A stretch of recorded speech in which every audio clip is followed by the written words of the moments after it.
My 27 male, pregnant girlfriend who's 26 stopped communication with me completely. When I visited her at work, I found out she was smoking and drinking. Hello, my snazzy little snails. Welcome back to Jack. I was gonna say MK there, but this isn't an MK video.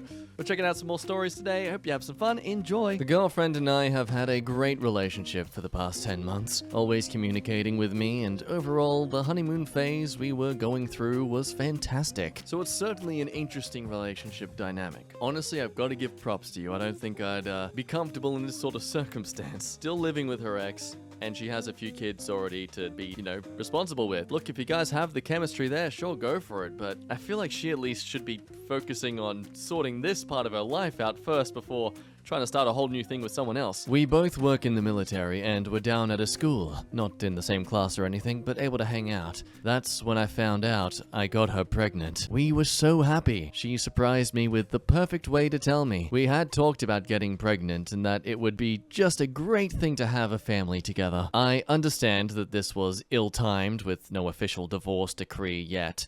I totally understand the ramifications of what this could do to her and the fight for custody of her children. I was prepared to fight for that, and I provided quite a bit of money for her lawyer and custody fight.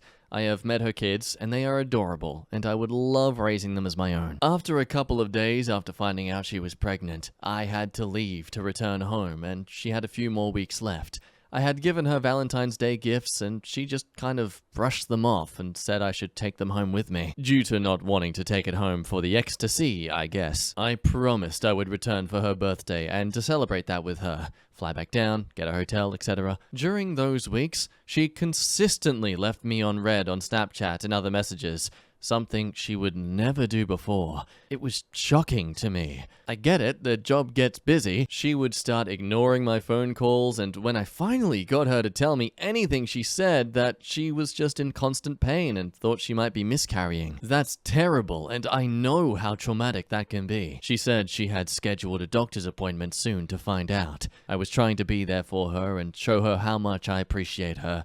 I would send daily texts and tell her how much I care and love her. I should mention that her class is all male, and she was the only female. She just emotionally detached from me and would constantly say she just wanted to be alone, but then go out with all her classmates to do things. I get that you want social interaction, but I just didn't know why I was the one being left out of the communication.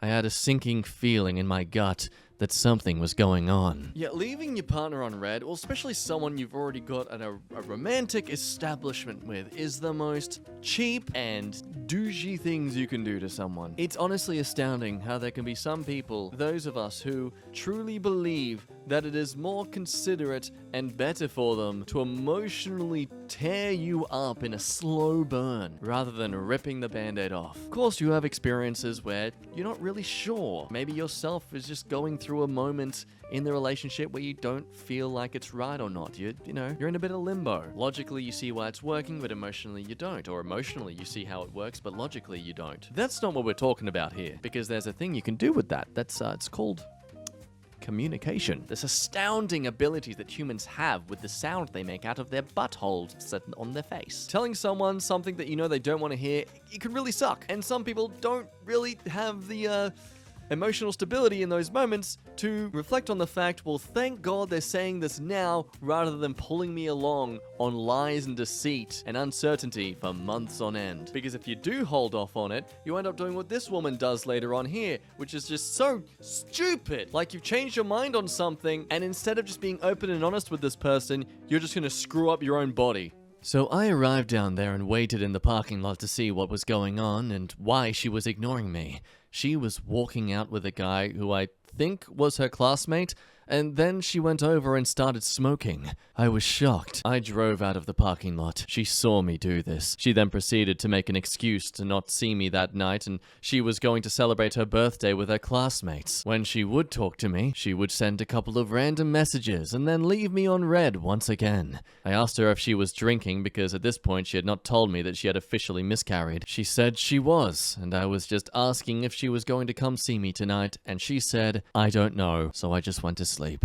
I never got the opportunity to give her her birthday gifts. I saw her the next day and asked if we had lost the baby. She said no. Then I asked why she was drinking and smoking. She said it was because it didn't matter, because that doctor's appointment was for an abortion. She had not told me anything about that at all, or that that was her decision. We have talked before that we would not do that. She said I didn't trust her because I was watching her in the parking lot. I admit that I should have just approached her instead of doing that, and that was the wrong thing to do. I apologized for that. There was just no communication between us, and a 180-degree shift on how we could communicate if I felt something was going on. I saw in her room a Valentine's Day plush doll that she said was a gift to herself. It seemed very odd, but I have no way to confirm if she got it from someone else or not. She would not admit that it was a breach of my trust to leave me out of a decision regarding our baby. She said that she couldn't risk her children for a baby in the custody fight. She told me she just didn't want to talk to me and was going to have an emotional breakdown, even though she said she was emotionally unavailable. She said she wouldn't be shamed for how she was coping with her decision. That's what hurts the most. I wanted this baby. I wanted a family with her. Yeah, my man's been shorted a child. But of course, this doesn't make him a terrible being, nor does it make the mother a terrible person in that circumstance. It's her body, her choice. Men, we can shoot the seed all we want. The moment we've given that seed to the woman, that's their choice in how to use it and do with it as they please. Women only have really one body.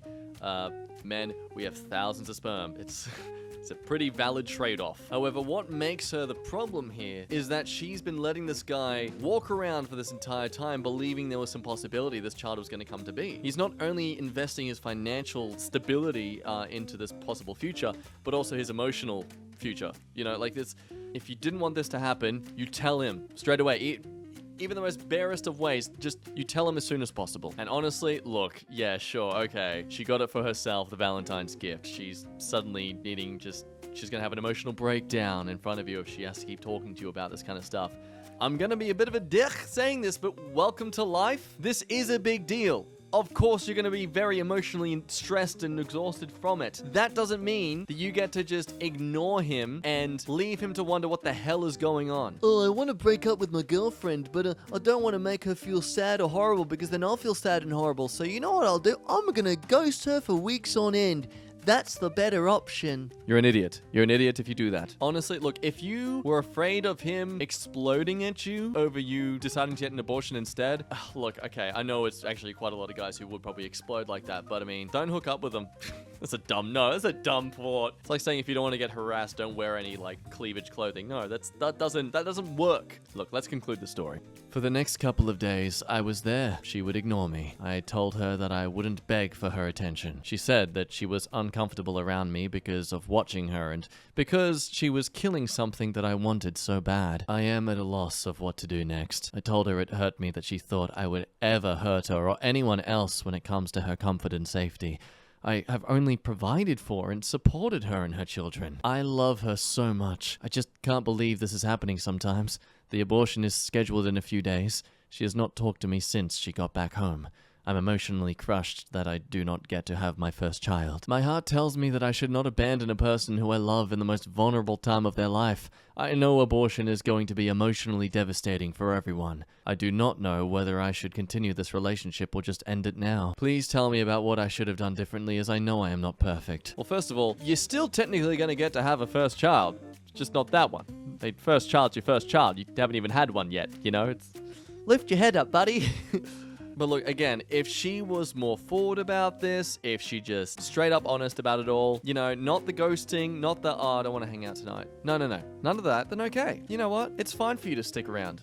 Stick by her. But you need to understand, mate, she didn't give that to you. She has not given you anything that is equal to the level of compassion and consideration that you are giving to her. That's why I have to agree with this top comment. Leave her. She clearly does not have the same future envisioned as you do, and it seems like she's gaslighting you by flipping the script to your minor mistakes to make everything seem like it's your fault when she is the one to blame. More of a stab at her character. She's not pregnant. You're not losing your first child. She's used you for money, now she's done, but doesn't want to say that in case she can get anything else. Yo, what? Positive pregnancy tests are super easy to fake. Pouring diet soda on a pregnancy test will make it show up positive. And info on all the ways to fake the tests are readily available online. I'm sorry, what? Well, that's horrifying to know. Okay. Actually, you know what? This works for women. Ladies, you don't need to bother buying pregnancy tests anymore. Just bring up this fun fact to any guys you're hooking up with, and you can make them buy the tests for you, because, you know, they're not going to trust you, especially if you keep bringing up that. You got this, girls. Next step, tampons. So overall, it's nice to see that everyone's in an understanding support for the OP here. Another possibility, it's because she knew the baby was not yours and she's sleeping around with her ex still.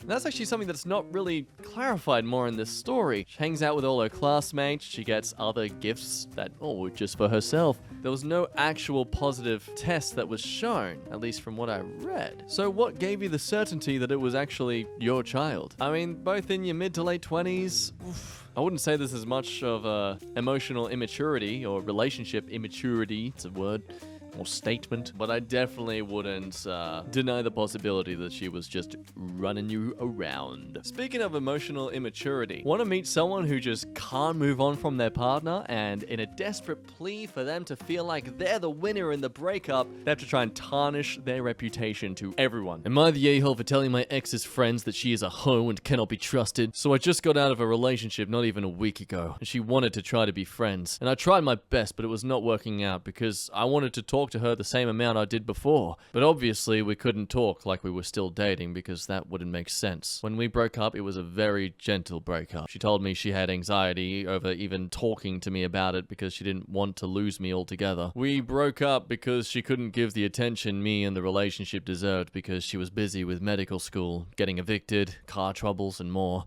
I'm not upset with her for feeling this way. I couldn't be in a relationship if the same was happening with me. Over the next couple of days, it became very apparent that she didn't want to talk to me at all. I understand we were both grieving and that it was hard for her to talk to me. I didn't try to force her to talk to me, but when we were breaking up, we both agreed that we could still and would still like to talk to each other a lot. I gave her space and would keep the conversation minimal. Yesterday, we talked and agreed it wasn't a good idea to be friends, let alone still be close. But it was her idea to have breakup smacks, and yes, I agreed, and we did have breakup smacks. It was very apparent she still had feelings while we were breaking up. We both agreed that we wouldn't post teasers or revealing pictures out of respect for each other, and for respect of the fact that we literally just broke up. So this young relationship unfortunately ends. And like two extremely emotionally mature people, they decide to chase after each other through the good old coitus. Good times. What is this rule you have between each other where you're not going to post any teasing photos on your social media and stuff? Like, damn, man, are you like a Chris Hemsworth or something? Because I'm very certain it was most likely you making that rule and not her. But yeah, tell your ex that she's not allowed to post any sexy photos for a while. See how that turns out. What do you think's gonna happen? Last night I left all of the Discord servers I was in with her as I needed to separate myself from her. Mind you, we broke up 4 days ago. I wake up and go on Discord to play games, and I notice I have a DM from one of the server owners from one of the servers I was in. Long story short, he tells me she posted a picture of her butt and is heavily flirting with other guys. I understand her and I are no longer together, but she promised me she wouldn't do those very things. I promptly messaged her and blew up on her for doing those things. To which her only reply was, "We are not together anymore." I messaged her friends on Discord and told them that she was doing, and what she told me. Basically, that she went back on her word. She messaged me later and said, "You got me banned from all the servers I was in. Am I the a-hole?" So this is interesting, because top comment, look, from a first perspective, yeah, you are the a-hole. 100% expecting to read a story about you being ticked off that she hooked up with some guys after you broke up. In that case, you'd obviously still be the a-hole, but at least you might have some sympathy. It's over. Get over it. And yes, the motivation for his reaction is definitely very petty and childish. I mean, calling her a hoe and that she can't be trusted. Like, let's go to where you were actually coming from, which was, I'm trying to move on from this girl. I know I still have something with her. Can we agree, or at least you agree, not to openly flaunt yourself on the market, especially towards people that I might know, or in areas that I frequent, as a way to help me move on? Since, you know, you still wanted to be somewhat close, you still deeply care about me, apparently. And her reaction is, yeah, nah, go screw yourself. I'm gonna flirt with all these people that are on the same social areas as you. And while you can say that's rather dickish, it's still her freedom to do so. I say this as a fellow man of experience. It's just, women live in an environment where they can move on rather quickly. It doesn't make them terrible people, it's just the environment they're in. Just like how men live in an environment where we have a lot more privileges and safety compared to women in areas at night, such as that. It doesn't excuse our ignorance, but it does explain where we have the tendency just to behave in such a way. Men have the tendency to dismiss the fears women have, and women have the tendency to move on as soon as an option comes available. The other issue here is that he didn't necessarily get her banned. It was all the moderators who decided to ban her. I mean, ignoring the descriptions he gave about her, because, like, that's obviously an a-hole. He's obviously an a-hole for the way he was saying things. But if we cleaned that bit up and made him speak from his genuine heart of just feeling hurt, it was still the moderator's decision to ban her from everything, not him. So I don't think it's really fair to say that it's his fault that she got banned. It's more like these guys are kind of just simping for their mate, in an ironic twist of things.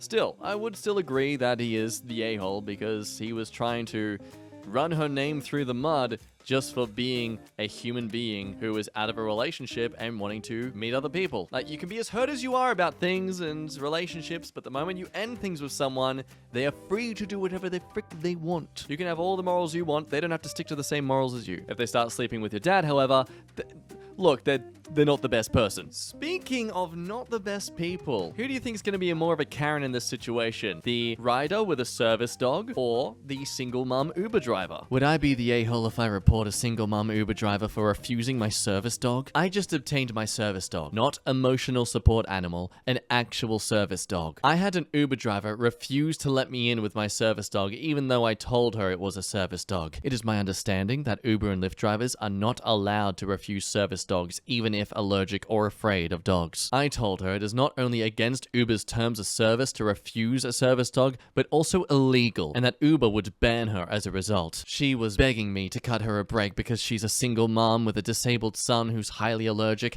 and needs to be an Uber driver because of the flexible schedule due to her son's needs, and was begging me not to report her. I told her I'm disabled too, which is why I have my dog, and imagine how she would feel if her son was turned away due to his disability. So would I be the a-hole if I report her to Uber for refusing my service dog? Yeah, it's a real boxing match here. On one hand, yeah, she's right to say that she should be allowed to bring her service dog in the car with her, but this woman has a disabled son who's allergic to the dogs, so what can you do? Is she the a-hole for refusing, or is she the a-hole for, encouraging the son to have to develop allergic reactions and problems?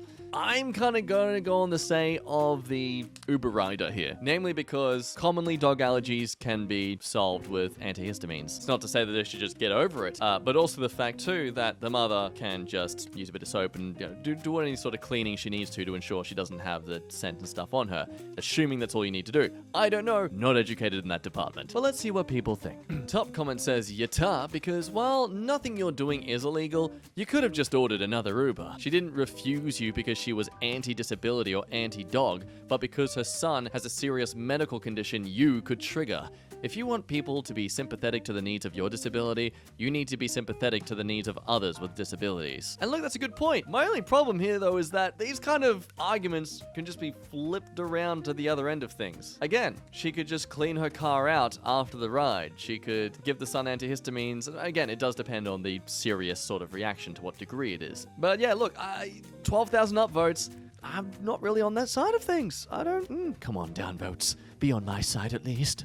Not the a-hole. There's a reason it's illegal, and it sounds like having her car be open to the public doesn't work for her. See, that's the other thing too. I mean, Uber driving, you meet a lot of people in the public. And this next comment, I think this is what many people are missing here. What if someone who owned a dog rode in the car and left danger? What if her son is allergic? She shouldn't be picking up random people as a driver in the first place. I mean, can you guarantee that every person who gets in your car doesn't have a bunch of dog hair all over them? What if you're picking up someone from the vet? Do you just refuse them? It's a very contested story, actually, it's great. Yeah, they're the good ones. Okay, this is a valid point here. There's legal and there's moral. Yes, she was violating policy, but it wasn't out of dog hatred or wanting to discriminate. Just seems petty to pursue reporting her, especially in a situation where you could simply request a different Uber. It's not like it was the last chopper out of Saigon. I mean, then there's other points like this one. I'm going to get downvoted for this because what she's doing is illegal, and working in any service industry involving the public will have her possibly interacting with a service dog handler who has a service dog. Now granted, not many hospitality jobs require you to be using your own car and transporting people around in said car, and obviously her predicament can be a very specific one.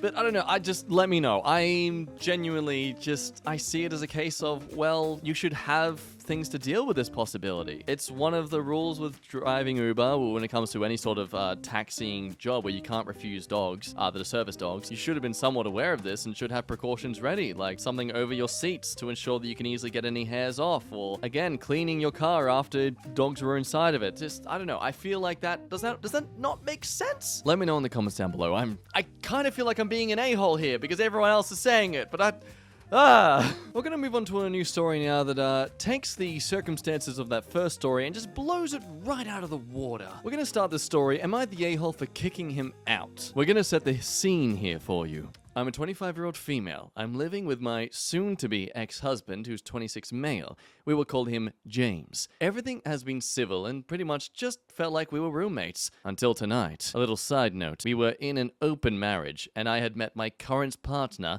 We will call him John. Well, we had been planning on James moving out after he got his taxes, and having John move in after he got his taxes. So they had an open marriage. She ends up meeting someone better and ending their relationship as a result of it. Yeah. Something tells me that James here wasn't really getting to experience the open marriage as much as he thought he could have. But also, they're both in their mid-20s, and you're having an open marriage? Like, why bother getting married in the first place? Probably for the tax purposes, no, I understand that.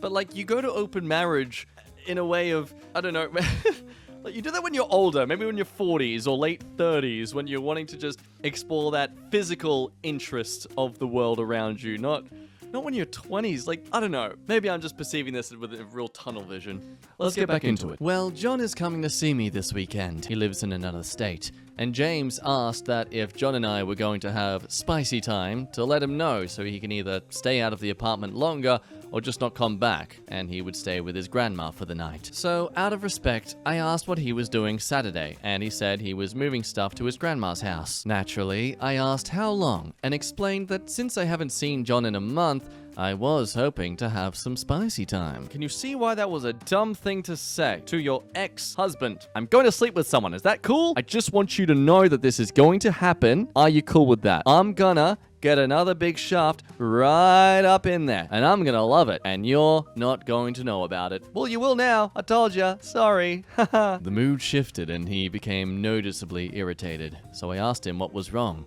What do you think would be wrong? Wow! He kept brushing it off, and I said, dude, come on, just tell me. There's clearly an issue. James then got up and snapped at me. We got into a huge fight. Now, I wasn't perfect in the relationship by any means. We started dating, and my son's father slapped me with a custody battle. Then James lost his father, then COVID, and just a mess of bullshit happened, and I wasn't happy in general, and neither was he. He yelled at me saying that I'm the reason for the divorce and all this other stuff. I'm used to toxic stuff, so I just brushed it all off. Figured, whatever, we will be fine in a few days, and in a few weeks he will be gone. He crossed the damn line, however. I called him an a-hole and told him how fake he was. He's literally Caddy Heron from Mean Girls. He acts all innocent, but is a low-key huge a-hole.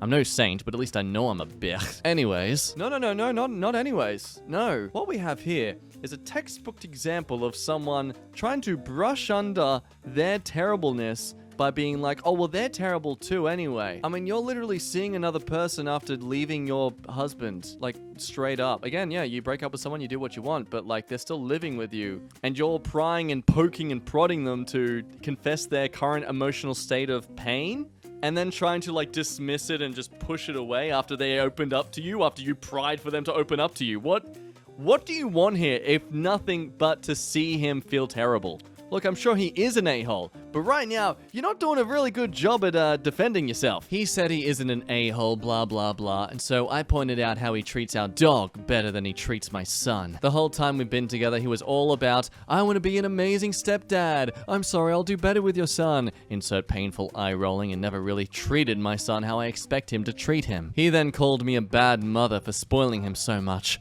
Mind you, he has 2 houses to live at because his father and I aren't together, so yeah, he has more than most kids. That I have no idea how to raise a kid. Yet I have one of the most kind-hearted, smartest, sweetest, well-mannered children on this planet, lol. He's not perfect and can be a total schmidt sometimes, but bro, he's 6. They all can be little schmitz. Yeah. How much you want to bet she's the kind of parent at a teacher meeting where she says, "My son would never hurt the other children. Yes, I beat him whenever he does something wrong at the house, but he would never hurt someone. I make sure of it. I would beat him if I found out he did." He also said that he hates my son.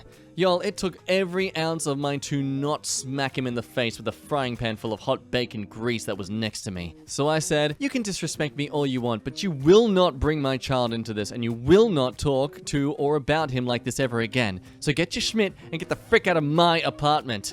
Now he's acting like I'm an a-hole for making him leave earlier than planned. So really, am I? Is the OP in this story who had to type out to us how much they were willing and planning and feeling like smacking and physically assaulting their ex with a frying pan full of boiling bacon grease. Because they said they don't like their son. Wowee, I wonder. We'll start with an everyone sucks here. He was clearly uncomfortable with you having it on, which makes sense since you're separated but living together. He didn't tell you not to, but was clearly uncomfortable and didn't want to talk about it. You continued to pick at it. But he's an a-hole for bringing your parenting into a fight about boundaries. On a personal note, I don't know why you think bringing newish boyfriend into the house while still attempting to live together is a good idea. Especially since you just need to wait a couple more weeks. Oh, the OP's reaction is great. I love the OP here. I understand your point, but he did give the green light as long as it was when he wasn't home, and informing him so he didn't walk in on it, which I was trying to respect. I do have a bad habit at picking at people when they don't want to talk. So you're aware of it! It doesn't mean you get to keep doing it! Reflection is... Acknowledgement isn't an excuse. It just means you don't get to be excused when you keep doing it. I just hate when people bottle things up, and that's an issue I'm talking to a therapist with. Okay, it doesn't matter that he gave you the green light. He was clearly bothered by it, which is a perfectly normal reaction. Just because you can do something doesn't mean you should. The fact you think he needs therapy because he didn't want to talk to you about your intimate life now that you're separated is kind of ridiculous. You're not together. He doesn't need to talk to you about how he feels about you moving on. It doesn't even mean he's bottling it up. It just means he doesn't want to talk to you about how he feels about it, which, again, is normal. Additionally, he asked you to let him know. You did. He never said he wanted to have a conversation about it or discuss how he felt about it. But did you really expect him to be perfectly fine with it? Now, thankfully, the OP does give some better clarification into just how much of a bit of a loser the ex was, which is definitely needed because you were not painting him in a bad light at all at first. It was just like someone genuinely hurt from a breakup. We haven't been doing great the last 2 years, but he held out hope that things would change, and they kept getting worse. Most of our fights were because of how poorly he treats my son. If my boy asked, "James, can you get me some water? My mummy is on the potty," he'd huff and get him some or make him wait because he was too busy playing video games. Like everything my son does, playing, talking, eating, storytelling, being a child, seems to be annoying or a burden for James, so it hadn't been well for a while. So yeah, it does help clarify that he seems to have jumped into this relationship more so for her and saying, "Yeah, I can deal with the son, that's fine, it'll get along great." Then realizes that, you know, having a child isn't the same as playing a doll or a toy. You can't just throw it to the side when you're done with it. And he just grew to resent the child instead, ultimately wasting her time and the son's, and, you know, making that child likely feel like he's not a wanted or respected person. So overall, I will say at the end of it, it's an everyone sucks, yeah. But I mean, I don't know. Is there anything I'm missing maybe in regards to the guy in the story? Because it still seems to be a case where she's just pressed into him, and the moment he's opened up to her, she's just tried to belittle him and dismiss it as being nothing to care about. We're going to move on to a story that displays a bit more certainty. Just by seeing these comments alone, it seems to be a case of, yeah, let's see what the tea's about. Am I just fooling myself thinking my wife isn't cheating? I would like to start this off by saying I really love my wife, but I feel like I'm just fooling myself into thinking she loves me back. I'm a hard-working guy, and even with this terrible manufacturing job, I always provide beyond what we can actually afford for my family. My goal has always been to make everyone happy, but I'm truly not happy myself. Over the past few years, I've caught my wife hiding numbers of guys who I told her I don't like under names of her female friends. I've even seen a text where a guy was clearly flirting with her. When I approached her, she said she can't control what guys text.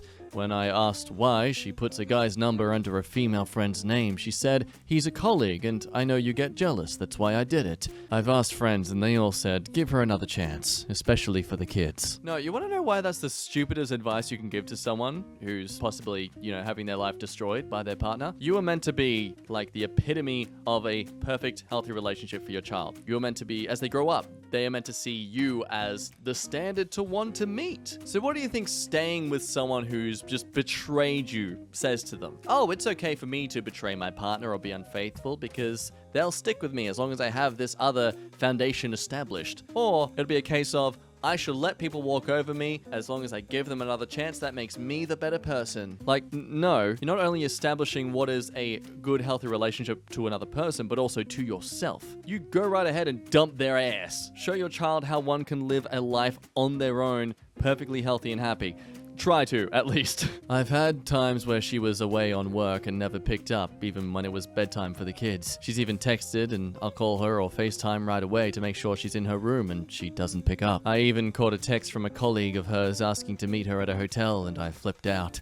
Well, when I called her on it, she showed me a text from him apologizing, saying, oh, I didn't realize that was a hotel address. I was meeting someone else there and put in the wrong address. He even says, I'm happy to talk to your husband about it. I didn't call him. Well, now fast forward to the last few months and in our phone plan, she doesn't realize it has a location feature. Well, I've called her twice saying she was going to a restaurant and it comes up as a hotel address. I Google mapped the address and it's not near there. They do have a bar in there, but her lying about where she was at makes me think she's lying about who she's with. At this point, I don't know what to do. I have 3 young kids and I'm just trying to figure out what I need to do.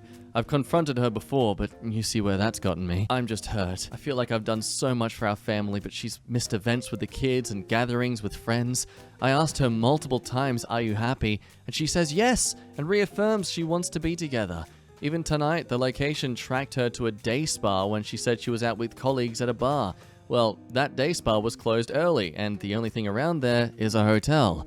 This may sound crazy, but we've made love after some of these blow-ups where she's out and doesn't pick up her phone, so I can't imagine she would be that type of person to do that. But then again, rereading this, maybe I'm just fooling myself. Well, I can understand what the comments are all saying now. My gosh, son, you are being cheated on. This is a good point. Okay, ignoring the whole, oh, what are men doing? They're so weak and not masculine. Let's say she isn't cheating. The things she's done is still enough to tell her to pack up and leave.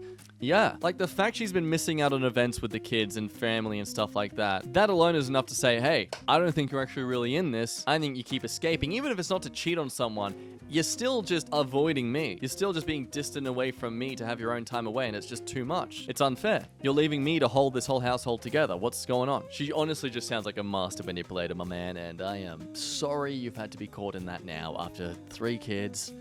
Oh, gosh. You have one life on this planet, and there are just people out there who can just really screw it up. On that lovely note, guys, we're going to end today's video there. Thank you so much for watching. It's always a blast having you here. As always, if you're this far in, you clearly enjoyed yourself, so why not like the video and do all the other good things? Yeah, thanks, guys. Anyway, I will shut up now. You've been amazing, and I will see you in the next video. Bye-bye.